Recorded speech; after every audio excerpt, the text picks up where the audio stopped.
Hey YouTube, today we are in South Windsor, Connecticut, and we were checking out it's a pretty historical town here. We are on Main Street right now. We are at the First Congregational Church on Main Street, and we are checking out this cemetery. It's a really cool cemetery that's like right here on the property. So if you guys want to come along and check that out with me. And it looks like we got some pretty old stones in here. Let's see what we have here. William Henry, I can't really read that. Maybe you guys can figure it out. I don't have my cheater glasses on, so that makes it really tough for me to, but I mean, it's actually a pretty extensive graveyard. Let's see if we can pan it up a little bit here. So we're gonna move along through here. And again, you know, a lot of what we do on this channel is exploring different areas, talking about different things, stories, situations.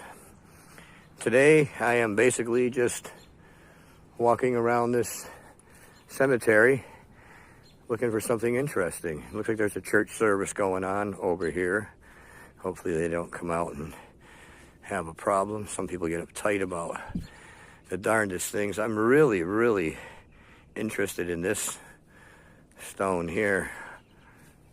This is like, you don't see stuff like this anymore. This is back when, if you had a little bit of clout, McKinney.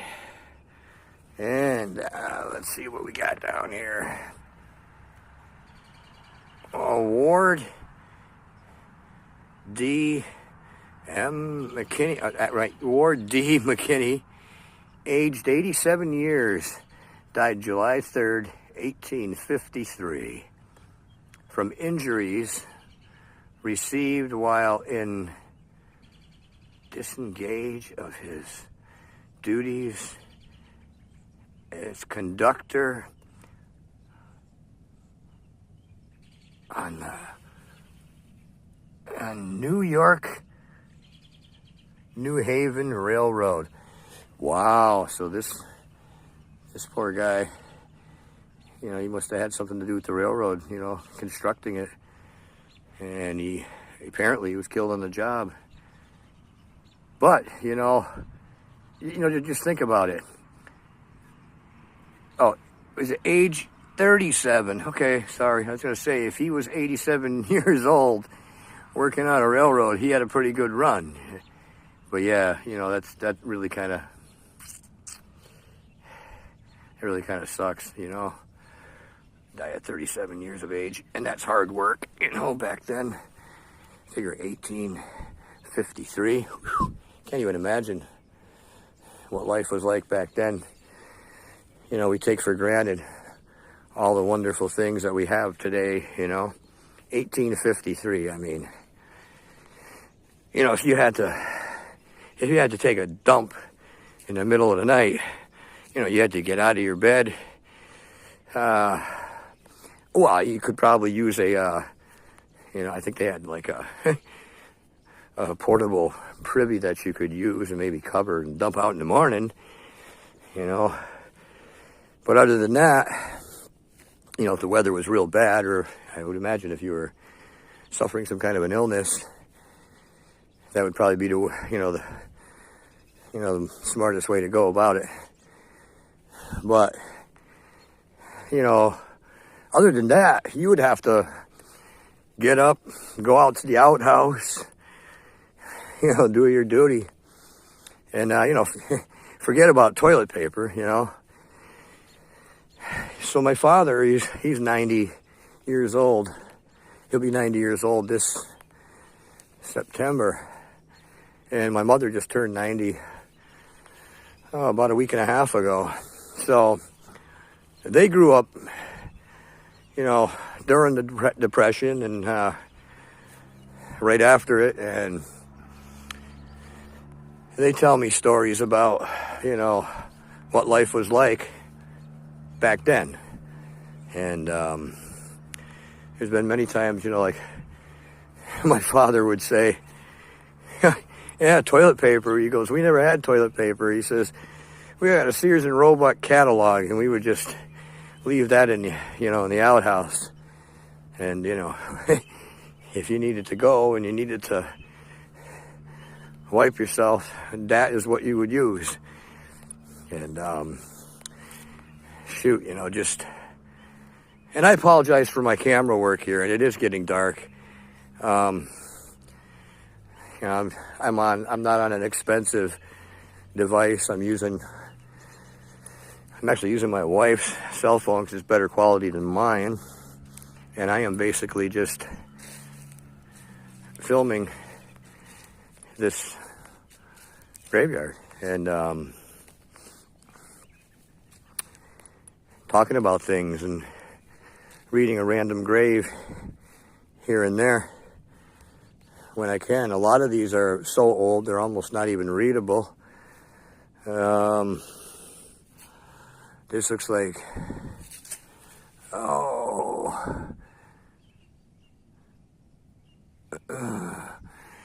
James M. Newberry, and he died April 19th, 1876, aged 60 years, which was pretty good, you know, for back in them days, you know. Figure, you know, food was hard. You know, food was hard to get, you know. Nutrition was probably not always, you know, key for most people with diet, and the work was probably hard. Just, you know, the whole lifestyle was not as cushy. However, though, as my father said, you know, when you stop moving, that's kind of when you're done, you know. That is why, you know, we do these things. Both my wife and I are disabled, and at this point, and she's suffering. She's battling stage 3 ovarian cancer, and she just had a rough ride. As I've talked about in a previous video, 6 rounds of chemo and having all of her major woman organs taken out.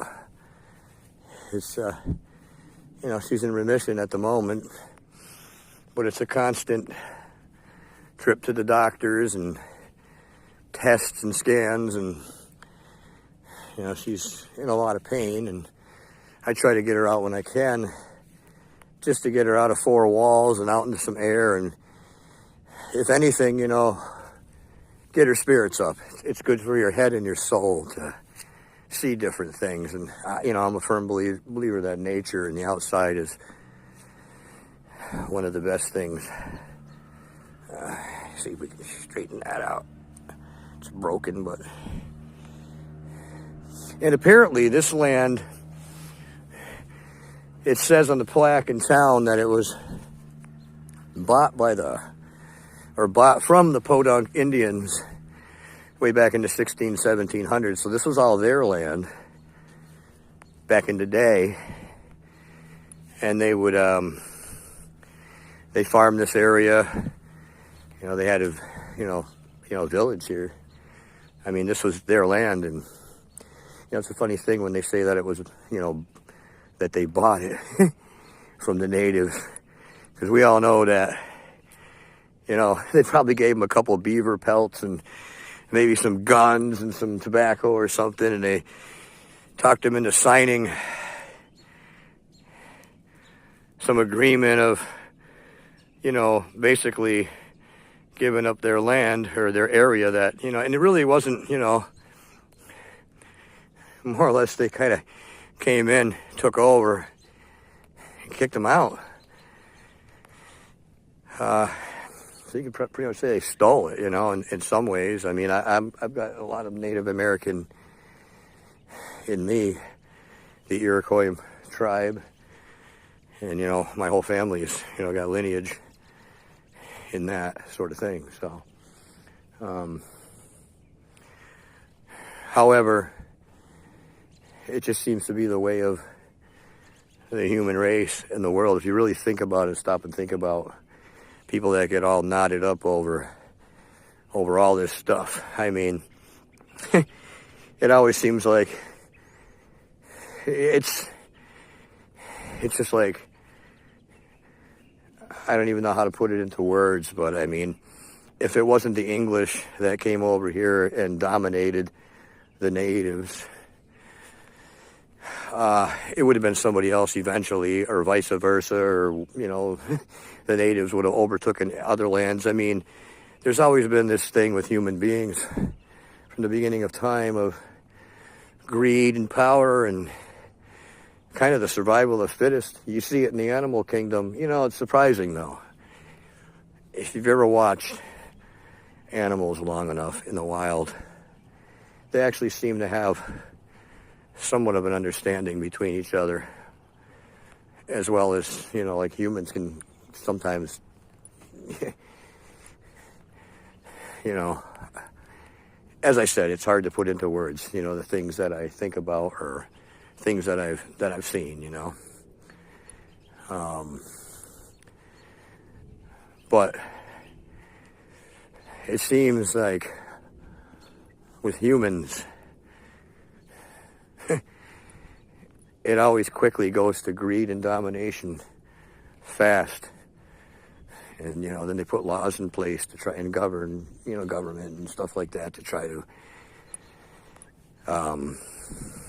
you know, maintain some sort of order.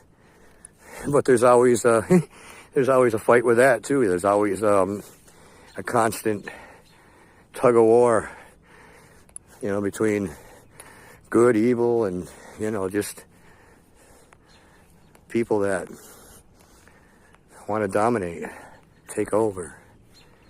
But anyways, enough of that.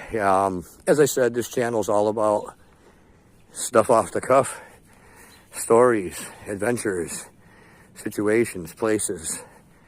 And you never know what you're going to get, but you'll definitely get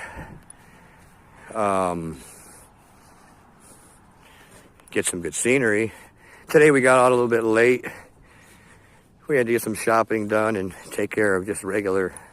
And look at this building here. I don't know if that was the pastor's house for the church back in the day, but it's just a really neat area. Whole lot of nostalgia, historic stuff. It's just cool. And if you guys like what you see, please, you know, hit a like, subscribe. It really helps out on the channel. I don't know. My wife manages most of the clerical stuff of this channel, so I don't know how far she's gotten with any kind of donations or Patreons or anything like that, but I'm sure that we will have perks like that in the future. But as of now, yeah, give a like, you know, subscribe if you like what you see. You know, we ain't claiming to, you know, be any different than anybody else on YouTube. Or maybe we are different, I don't know, but we're not claiming to be anything special, flamboyant. It's just all stuff off the cuff for people that maybe can't do these sort of things, or just, you know, want to watch something or hear a story or whatever. Alrighty. Till next time. See you later.